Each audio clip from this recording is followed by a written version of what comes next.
Hello, and thank you so much for stopping by my channel. I am Dr. Gail, and I am so blessed that you're here. And so tonight, I want to talk to you about a question that I get a lot in my inbox when I'm dealing with my customers and my clients. They ask me, Dr. Gail, is self-pleasure bad? Is it bad? I need to know because I'm not getting the type of sex or the quantity of sex that I want from my spouse at this time. And it could be a host of reasons why you're not getting the sex. It could be health issues, it could be hormone issues, it could be unforgiveness, it could be so many different things. But most of the time, people who are in sexless marriages realize that they need some form of release. So tonight, I want to talk to you about the good, the bad, and the ugly of self-pleasure, okay? Because again, there is no wrong or right answer. I just want to inform you about the benefits of it and also the negatives of it, okay? So the benefit number one, it increases your body awareness, right? And you're able to understand what makes you tick. We get in relationships and sometimes we are married for a long time and we begin to take each other for granted. So we think the same spots that used to send us 2 years ago, 5 years ago, 10 years ago is going to be the same ones. No, our bodies have changed. We have aged and we have different needs, wants, and desires. So you have to be able to explore your body and understand to be able to articulate to your spouse what feels good and what does not feel good. Number two, it gives you increased self-esteem.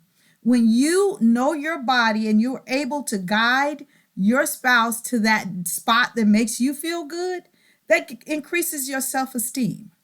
Number three, it helps you sleep better. Yes, when you're not getting regular sex and you begin to self-pleasure yourself, it does release those endorphins that relaxes you, make you feel better, and you do sleep better, okay?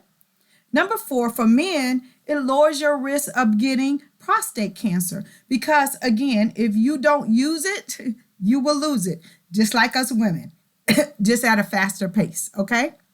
Number five, it relieves a lot of tension that you might be carrying because you're not engaging in regular sex. So again, this is the benefits, and not all the benefits, but some of the benefits of you being able to self-pleasure yourself. For one, you're going to be able to guide your spouse whenever you guys do engage to the right spots. You sleep better. It lowers your risk for prostate cancer for men.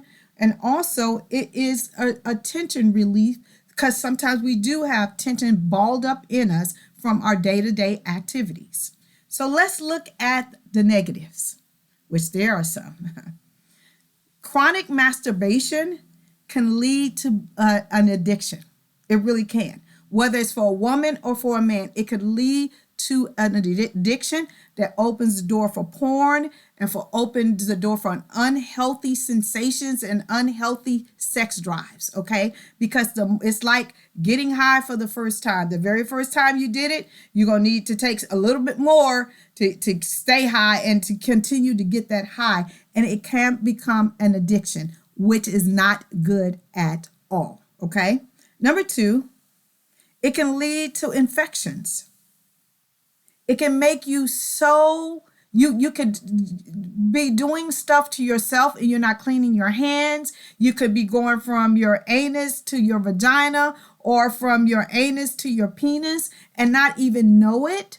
And that can also cause you so many infections. So you got to be careful about that. And also about the lubricants that you're using, right? Lubricants can cause women yeast infections. It could cause men yeast. It could cause so many different infections if you're not being cautious when you are engaging in masturbation or self-pleasure, okay?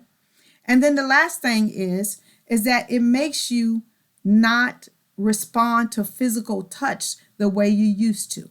Because again, when you're self-pleasuring yourself, most of the time, especially for men, it becomes very invigorating, right? And if your wife is trying to pleasure you and she's not doing it the way you're used to doing it for yourself, it can make you unsensitive to just touch. And the same way with women, if you're using any kind of sex toys or anything like that. So that is some of the negatives of self-pleasure, okay?